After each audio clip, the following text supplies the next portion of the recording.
করিমগঞ্জে 7 কোটি টাকার নিষিদ্ধ ড্রাগস জব্দ। করিমগঞ্জ আরক্ষীর গোপন সূত্রের ভিত্তিতে চরকুলা এলাকার নাকা চেকিংয়ের পর ডিআই বাহনের MZ04A4827 এর থেকে উদ্ধার করা হয় 55 প্যাকেট হেরোইন। লোকটির ঘর মিজোরামের চম্পাইয়ে।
বদরপুরের মালোয়ায় 6 নম্বর জাতীয় সড়কে দুর্ঘটনা।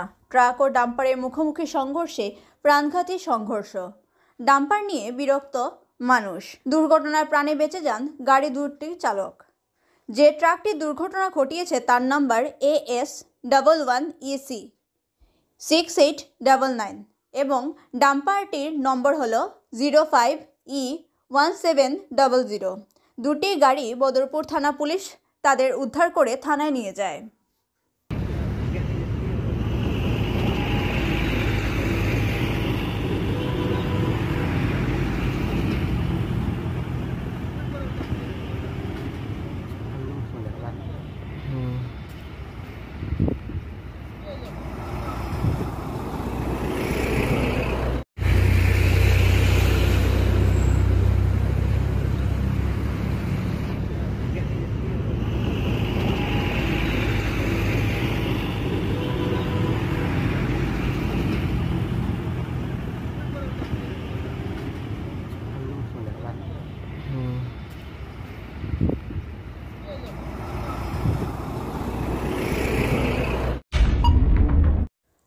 অত্যাধুনিক ফটোগ্রাফি নিয়ে করিমগঞ্জে পা রাখল সিলভার লেন্স। এখানে বিয়ে, অন্নপ্রাশন, জন্মদিন ইত্যাদি নানা অনুষ্ঠানের জন্য ঘরোয়া ও বাহিরের ফটোশ্যুটের ব্যবস্থা রয়েছে। ফোন নম্বর 6003359847। শনিবার ধলাই বিধানসভার অন্তর্গত শেওড়াতল জিপির খুলিছড়ার 708 নং সিংহোয়া বসতি প্রাথমিক বিদ্যালয়ে এবং Bhagabazar রাজাঘাটের M Laskar senior secondary স্কুলের পৃথকভাবে 147 নং CRPF-এর দ্বারা দুইটি নবনির্মিত কমিউনিটি হল উদ্বোধন সহ পড়ুয়া ছাত্রছাত্রীদের মধ্যে খেলার সামগ্রী ও চকলেট বিতরণ করেন DGP range officer Ajay Mishra.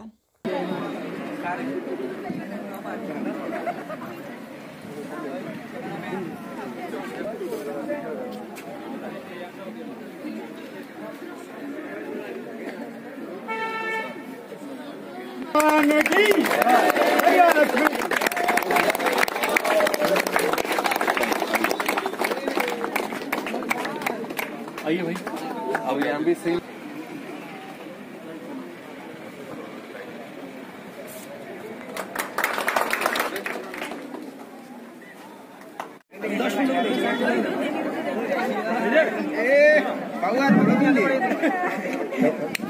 सभी को नमस्कार।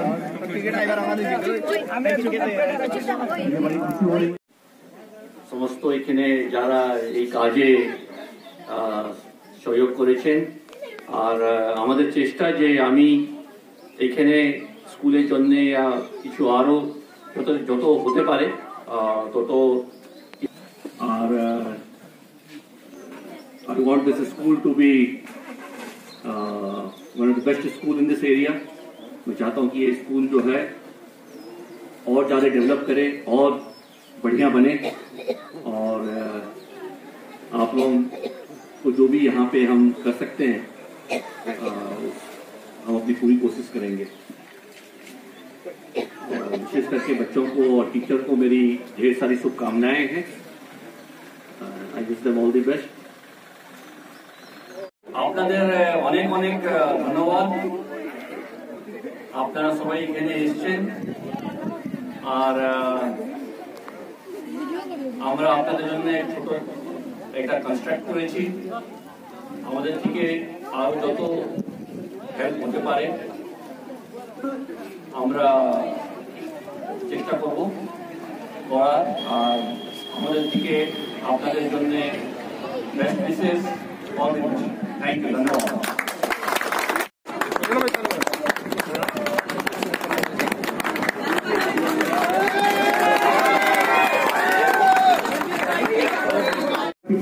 তবে আমি ধন্যবাদ দিতে চাই স্যারকে এবং এই সিআরপিএফ বাহিনীকে, যে ওনারা এই প্রচেষ্টায় আমাদের সীমান্তবর্তী এলাকায় এই গ্রামীণ পাঠশালা বিদ্যালয়ে এভাবে একটা কমিউনিটি হল যে আমরা উপহার পেলাম, এটা আমাদের জন্য গর্বের এবং উপহার স্বরূপ অনেক আনন্দের। কারণ এই অঞ্চলের জন্য সব আমি দেখেছি, শুধু এখানের জন্য নয়, অনেক সীমান্তবর্তী অঞ্চলের জন্য যেখানেই সিআরপিএফ ক্যাম্প রয়েছে।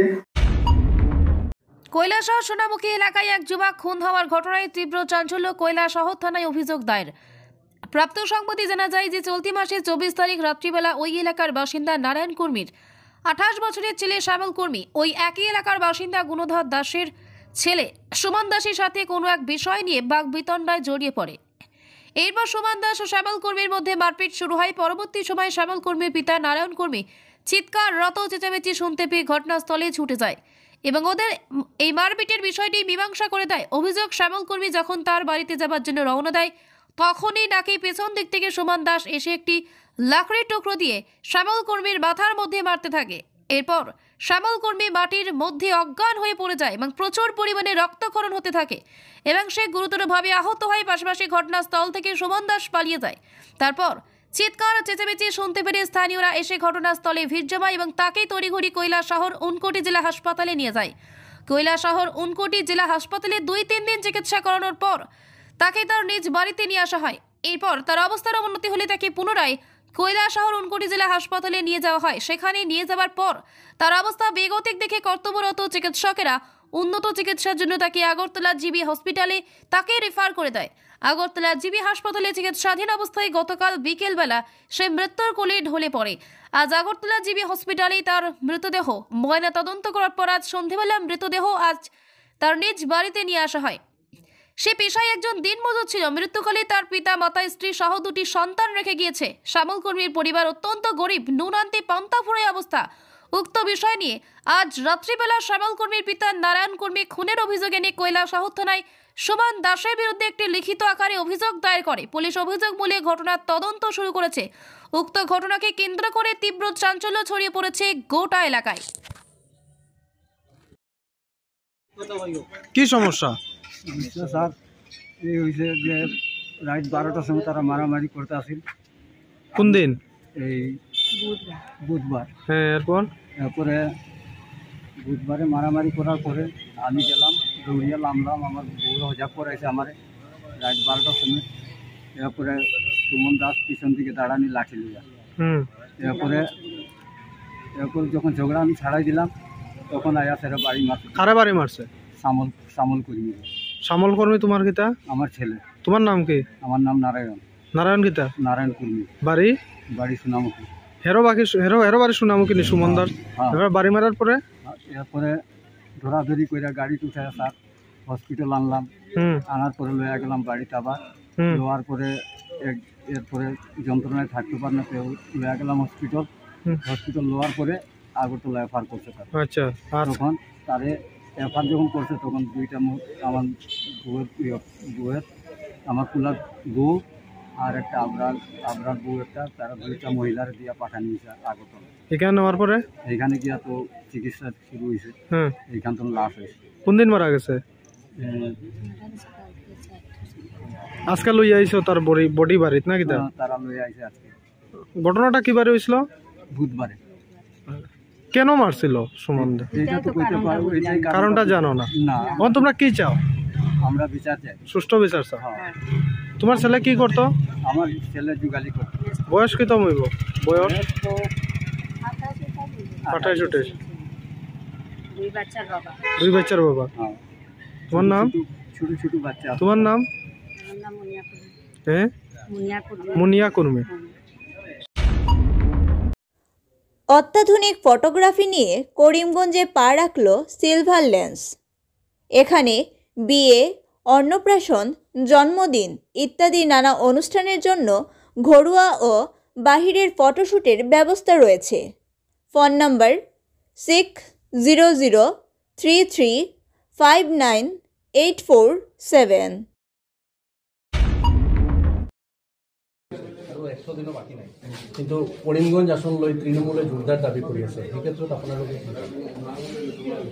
প্ৰথম কথা হৈছে ডিলিমিটেশ্যনৰ সময়ত বৰাকৰ মানুহে যি ব্যাপক আন্দোলন কৰিছিলে যে 40 বছৰৰ পাছত যেতিয়া ডিলিমিটেশ্যন হৈছে বৰাকত জনসংখ্যা যথেষ্ট বৃদ্ধি পালে, কিন্তু তাৰ হিচাপত 2টা সিট এছেম্বলিত কমি গ'ল। এতিয়া বৰাকৰ মানুহক ৰাজনৈতিকভাৱে দুৰ্বল কৰিবৰ কাৰণে অসমৰ মুখ্যমন্ত্ৰীয়ে বৰাক বিৰোধী যি ষড়যন্ত্ৰ 15টা সিটৰ জেগাত 13টা সিট কৰিলে। এই সম্পৰ্কত বৰাকৰ মানুহে কৰিমগঞ্জ আৰু শিলচৰ লোকসভা সমষ্টিৰ নিৰ্বাচনত এটা সঠিক আৰু শক্তিশালী বাৰ্তা অসমৰ মুখ্যমন্ত্ৰীক যে দিব, এইটো মই কালিৰ পৰা যিমান মানুহ লগ পাইছোঁ চবেই মোক কৈছে। দ্বিতীয়তে আপুনি যিটো কথা কৈছে যে কৰিমগঞ্জ সিটটো এলায়েন্সক এৰি দিয়া হ'ব নেকি? হয়, তৃণমূল কংগ্ৰেছে কৰিমগঞ্জ সিটটো সম্পৰ্কত কিছু আলোচনা বা বাৰ্তা লাভ আমাৰ লগত কৰিছে, কিন্তু যোৱা কেইদিনমানৰ পৰা আমি লক্ষ্য কৰিছোঁ যে তৃণমূল কংগ্ৰেছৰ যিটো শক্তিশালী অৱস্থা থকা এখন ৰাজ্য হৈছে পশ্চিমবংগ। পশ্চিমবংগৰ মাননীয় মুখ্যমন্ত্ৰী মমতা বেনাৰ্জী ডাঙৰীয়ানে বাৰে বাৰে কৈছে যে পশ্চিমবংগত কংগ্ৰেছক এখনো আসন নিদিয়ে। গতিকে য'ত তৃণমূল কংগ্ৰেছ শক্তিশালী তাত যদি বুজাবুজি নহয়, তেতিয়াহ'লে ভাৰতবৰ্ষৰ বেলেগ ৰাজ্যত বুজাবুজি হ'ব বুলি মোৰ মনে নধৰে। আৰু যদি পশ্চিমবংগত কংগ্ৰেছ আৰু তৃণমূলৰ বুজাবুজি হয়, তেতিয়াহ'লে বেলেগ বেলেগ ৰাজ্যতো নিশ্চয় বুজাবুজি হোৱাৰ সম্ভাৱনা থাকিব। দেখা গৈছে যে আপোনালোকৰ যি মুখ্য যিসকল এলায়েন্স আছে এতিয়ালৈ আপোনালোকক কোনে ক'ত খেলিব, যিহেতু নিৰ্বাচন আৰু বেছি নাই, এতিয়ালৈকে ইয়াৰ ডিচিশ্যন হোৱা নাই, গতিকে কিমান দূৰ ডিচিশ্যন চব হৈ আছে। আমাৰ ডিচিশ্যন দুই ধৰণৰ। ৰাষ্ট্ৰীয় দলবিলাকে প্ৰাৰ্থিত্ব ল'বলগীয়া হ'লে তৃণমূল কংগ্ৰেছৰ কথাই কওক, আপৰ কথাই কওক, CPMৰ কথাই কওক, সেই সিদ্ধান্তটো চূড়ান্ত সিদ্ধান্তটো দিল্লীত হ'ব। কাৰণ তেওঁলোকৰ দলৰো ৰাষ্ট্ৰীয় নেতৃত্ব আছে, আমাৰ দলৰো ৰাষ্ট্ৰীয় নেতৃত্ব আছে। কাইলৈ যদি মমতা বেনাৰ্জী ডাঙৰীয়ানী আৰু আমাৰ মাল্লিকাৰ্জুন খাৰ্গে ডাঙৰীয়াৰ বুজাবুজি হৈ যায়, তেতিয়া সেই বুজাবুজি মই মানি ল'বলৈ বাধ্য। কাইলৈ যদি কেজৰিৱাল ডাঙৰীয়া আৰু মাল্লিকাৰ্জুন খাৰ্গে ডাঙৰীয়াৰ মাজত বুজাবুজি হয়, সেইটো মই মানিবলৈ বাধ্য। কিন্তু অসম ভিত্তিক আমি নেশ্যনেল পাৰ্টিবিলাকৰ চিটৰ ক্ষেত্ৰত চূড়ান্ত সিদ্ধান্ত ল'ব নোৱাৰোঁ। আমাৰ লগত যি 4টা আঞ্চলিক দল আছে, অজিত ভূঞা ডাঙৰীয়া, অখিল গগৈ ডাঙৰীয়া, লুৰিণ গগৈ ডাঙৰীয়া আৰু কাঠাৰ ডাঙৰীয়া, তেওঁলোকৰ লগত আমাৰ কথা বতৰা প্ৰায় হৈছে। আমি কিছু কথাত আমি কথা আগবাঢ়িছে। এই আঞ্চলিক দলকেইটাৰ ক্ষেত্ৰত আমি অসম প্ৰদেশ কংগ্ৰেছ কমিটিয়ে সিদ্ধান্ত ল'ম। ৰাষ্ট্ৰীয় দলবিলাকৰ ক্ষেত্ৰত যি চূড়ান্ত সিদ্ধান্ত হ'ব, আমি আমাৰ মতামত দিল্লীক জনাইছোঁ আৰু সেই দলবিলাকেও তেওঁলোকৰ মতামত কেন্দ্ৰীয় নেতৃত্বক জনাইছে। গতিকে দুয়োটা দলৰ কেন্দ্ৰীয় নেতৃত্বই দিল্লীত বহি যি সিদ্ধান্ত ল'ব, সেইটো আমাৰ সিদ্ধান্ত হ'ব। কৈলাসহর হীরাছড়া চা বাগানের বাসিন্দারা একত্রিত হয়ে কৈলাসহর বিজেপি জেলা কার্যালয়ে ঘেরাও করে বিক্ষোভ প্রদর্শন করেন। প্রাপ্ত সংবাদে প্রকাশ হয় ওই এলাকায় একটি ন্যায্য মূল্যের দোকান নেই। একটি ন্যায্য মূল্যের দোকান রয়েছে বাবুর বাজার এলাকায়। এতে অনেক কষ্ট হয় এলাকাবাসীদের, কেননা গাড়ি ভাড়া দিয়ে সেখান থেকে গিয়ে রেশন আনা এক প্রকার তাদের পক্ষে দুষ্কর হয়ে পড়েছে। পাশাপাশি ওরা হচ্ছে বাগান শ্রমিক। বর্তমানে বাগান বন্ধ থাকার কারণে ওরা অনেকটা কষ্টে দিন কাটাচ্ছে, দিনমজুরির কাজ করে। উক্ত বিষয় নিয়ে গত জানুয়ারি মাসের 29 তারিখ হীরাছড়া চা বাগানের এলাকাবাসীরা কৈলাসহরের মহকুমা শাসক প্রদীপ সরকারের কাছে একটি লিখিতভাবে হীরাছড়া চা বাগান এলাকায় একটি ন্যায্য মূল্যের দোকান দেওয়ার জন্য দাবি জানিয়েছিলেন।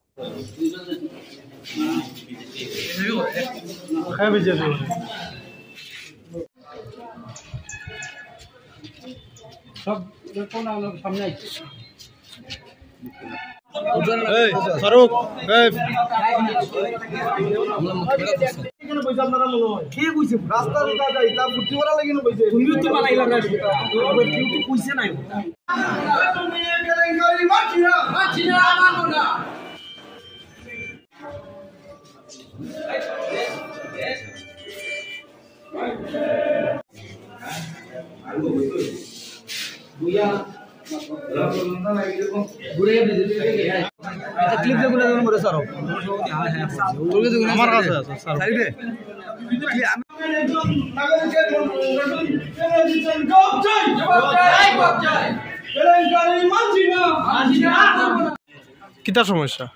আমরা হীরাচড়া এডিসি ভিলেজের বাসিন্দা। আমরা গ্রামবাসীরা আমাদের যে হীরাচড়ার যে ন্যায্য মূল্যের দোকান, যে রেশনটা আমাদের এই রেশনটা হীরাচড়াতে হওয়ার দাবিতে অনেক দিন আমরা অ্যাপ্লিকেশন দিয়েছিলাম SDM অফিসে। কিন্তু আমাদের হীরাচড়া থেকে কোনো অ্যাপ্লিকেশন তারা অ্যাকসেপ্ট না করে শ্রীনাথপুরের একজন সেক্রেটারি, যার বাড়িতে দুইটা চাকরি আছে বর্তমানে, উনার নামে রেশন শু লাইসেন্স দেওয়া হয়েছে।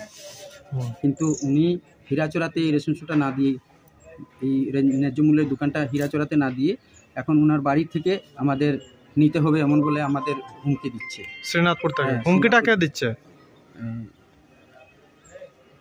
মোস্তফা মোহাম্মদ মোস্তফা মিয়া, কাছি মালিক ছেলে।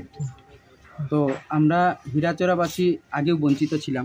বর্তমানে এই হীরাচড়া থেকে বাবুরবাজারের দূরত্ব প্রায় আড়াই থেকে 3 কিলোমিটার। যে জায়গা আসতে 50 টাকার মতো ভাড়া লাগে, আসতে যাতে একজন মানুষের 100 টাকা ভাড়া লাগে এখানে। তো যদি কেউ এখান থেকে রেশন নিয়ে বাড়িতে যায়, তো বাড়িতে যেতে হলে একটা গাড়ি রিজার্ভ করে তাকে যেতে হয়। এই রিজার্ভ করতে গেলে প্রায় 200 টাকা লাগে ভাড়া।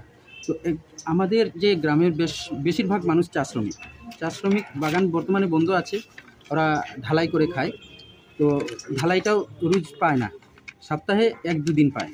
তো 1-2 দিনে 250 থেকে 300 টাকা যদি রুজি করে, আর মান্থলি ওরা যদি 200-300 টাকা এই ভাড়ার তোলে খরচ করে, ওনাদের আর থাকবে কত? যে ওনারা সংসার তো আজকে আপনারা মন্ডলে আসার মূল কারণ? মন্ডলে আসার মূল কারণ হলো আমরা কিছুদিন আগে আমাদের 29শে জানুয়ারি 2024 আমরা একটা অ্যাপ্লিকেশন আমাদের এসডিএম মহোদয়কে দিয়েছিলাম, যেটা আমরা কমপ্লেন করেছিলাম যে ওই ব্যক্তি যাতে রেশনটা না পায়। যদি রেশন ওই বাবুরবাজার থেকে যদি শিফটিং করতে হয় তাহলে আমাদের হীরাচড়া গ্রামের মধ্যে অনেক মানুষ আছে এটা ইচ্ছুক নেওয়ার জন্য, হীরাচড়াতে দেবে। তো আমরা এই অ্যাপ্লিকেশনটা দিয়েছি যে ওই মোস্তফা মিয়া যাতে এই রেশনটা না পায়। আমাদের এসডিএম মহোদয় আশ্বাস দিয়েছিলেন যে ওই রেশনটা যাবে না, আপাতত বন্ধ থাকবে, যদি যেতে হয় তাহলে হীরাচড়ায় যাবে। কিন্তু গতদিন রাত্রে আমরা খবর পেয়েছি গতদিন রাত্রে রেশনের চাল গিয়ে মোস্তফা মিয়ার বাড়িতে ঢুকেছে। তো আমি এটাই বোঝার জন্য এসেছি, আমরা খবর নিয়েছি, খবর নেওয়ার পরে দেখা গেছে যে মণ্ডল থেকে ওনাকে পারমিশন দিয়েছে ওনার বাড়ি থেকে রেশন চালাবে। যদি মণ্ডল থেকে পারমিশন দিয়ে থাকে তাহলে মণ্ডলের আওতাধীন তো আমরাও তো এই মণ্ডলের অংশীদারি। তো এই দাবিতে আমরা এখানে এসেছি। আপনারা কি চাইছেন? হ্যাঁ, আমরা চাইছি আমাদের সুষ্ঠু বিচার পাওয়ার জন্য, আমাদের এই রেশনটা আমাদের হীরাচড়াতে যাতে যায়। আর এখানের যে মণ্ডলের যারা দায়িত্বে আছেন, যারা মণ্ডল সভাপতি আছেন, ওনারা আমাদের এটার সঠিক তদন্ত করে আমরাকে বলুক যে কে বা কারা এই কাজটা করেছে। ওনাকে পেয়েছেন? না, এখনো পর্যন্ত পাইনি। উনি এখন এখানে বর্তমানে নেই, উনি আসছেন এমন। আপনার নামটা? আমার নাম আশিস দাস, হীরাচড়া 1 নং ওয়ার্ডে বাড়ি। ঠিক আছে।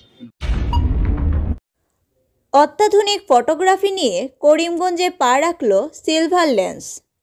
এখানে বিয়ে, অন্নপ্রাশন, জন্মদিন ইত্যাদি নানা অনুষ্ঠানের জন্য ঘরোয়া ও বাহিরের ফটোশ্যুটের ব্যবস্থা রয়েছে। ফোন নম্বর 6003359847। রামকৃষ্ণনগর 1 নম্বর ওয়ার্ডের চান্দরায় এলাকার গৌতম দেব আজও নিজের 2টি পা নিয়ে ভুগছেন। এখনও সরকারের তরফ থেকে কোনো সাহায্য পাননি।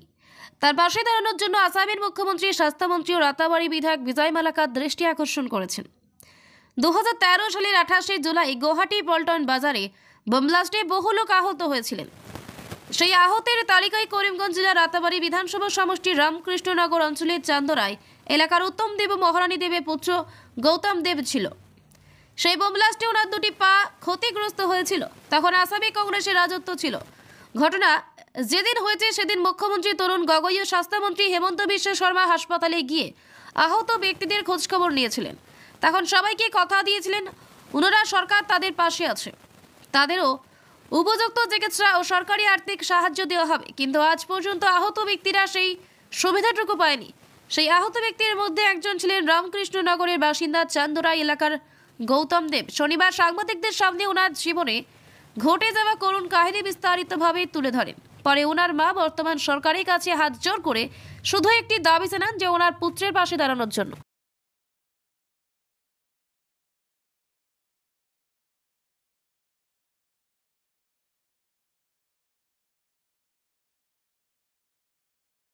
আমার নাম গৌতম দেব, আমি রামকৃষ্ণনগর টাউনের মধ্যে 1 নম্বর ওয়ার্ডর সানরায় গ্রাম আসলে আমরা। কিটা ঘটনা কোনটি? আমার ঘটনা হয়েছিল যে 2013 জুলাই 28 আমার কন্ট্রোল বাজার গুয়াহাটি বম ব্লাস্ট হয়েছিল। মানে আমি গাড়ি চালাইতাম কন্ট্রোল বাজার, এখানের মধ্যে আমরা 17 জন ইনজুর্ড হয়েছিলাম। গ্রেনেড ব্লাস্ট হয়েছিল, হওয়ার পরে তো হসপিটাল। কোন সময় হয়েছিল বম ব্লাস্ট? বম ব্লাস্টটা হয়েছিল সন্ধ্যা 7:30টার সময়। ঘটনা হয়েছিল সন্ধ্যা 7:30টায় গুয়াহাটি কন্ট্রোল বাজার তারার সামনে। আপনি এখানে কই গেছিলেন? আমি এখানে গেছিলাম, আমার গাড়ি আসলো, আমি গাড়ি চালাইতাম, ড্রাইভারে করতাম। মানে শিলং থেকে গেছিলাম? শিলং, গুয়াহাটি আমি গাড়ি চালাইতাম, আমি শিলং থাকতাম। তারপরে আমার এখানের মধ্যে অ্যাক্সিডেন্টটা হয়েছে, হওয়ার পরে মেডিকেল ঢুকাইছে, বাঙ্গাগড় মেডিকেল। 4 মাস আসলাম বাঙ্গাগড় মেডিকেল। মানে কতজন ইনজুর্ড হয়েছিল বম ব্লাস্ট? 17 জন টোটাল ইনজুর্ড হয়েছিল। তার মধ্যে সব থেকে বেশি আমার হয়েছিল ইনজুর্ড, আর আমার 2টা পাও ভাঙছে। আর একটা ছেলে আসিল রাজীব পাল হুজাইর, এসআই দিন মারা গেছে, তার লাঞ্চটা পাইছিল, মারা গেছে, বাস এতটুকু। আর তারপরে তো আমরা ঘটনা হইলো জুলাই 28-এ। তারপরে আমার মেডিকেল নিল, মেডিকেল 4 মাস আসছিলাম। তখন আমার সেন্স আইছে 24 ঘন্টা পরে। সেন্স হওয়ার পরে তোমার তরুণ গগৈ, আমরা চিফ মিনিস্টার আসলা, হেলথ মিনিস্টার আসলা, হেমন্ত স্যার।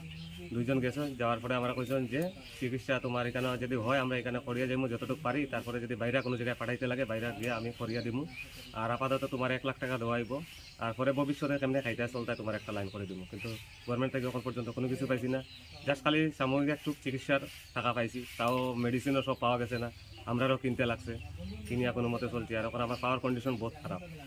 আমি গেছিলাম একবার বেলুর, টাকা পয়সা তো নাই, তাও আমি একবার বেলুর গেছিলাম, আমার ঘর থেকে আমার গার্জিয়ানে লইয়া গেছিলাম, তখন বেলুর গিয়ে ডাক্তার দেখাইছিলাম, ডাক্তারে আমার কইয়া দিছে যে আমার পাওয়ার কন্ডিশনটা মানে বহুত খারাপ আছে, হয়তো ভবিষ্যতে এটা ক্যান্সার হইতে পারে, ভিতরে এটা 12-13 রইয়া গেছে, ক্লিয়ার হয়েছে না, হয়তো পাওয়া কাটা পড়তে পারে। আমার ডাক্তারে হয়ে গেছে 2.5-3 লাখ টাকা লাগে আমার, তখন 5 বছর আগে আমার কইয়া দিছিল ডাক্তার এখান থেকে বেলুর থেকে, তখন আর আমার অর্থর কোনো রাস্তা নাই, যার কারণে আমি আর দেখাইতে পারছি না ডাক্তার।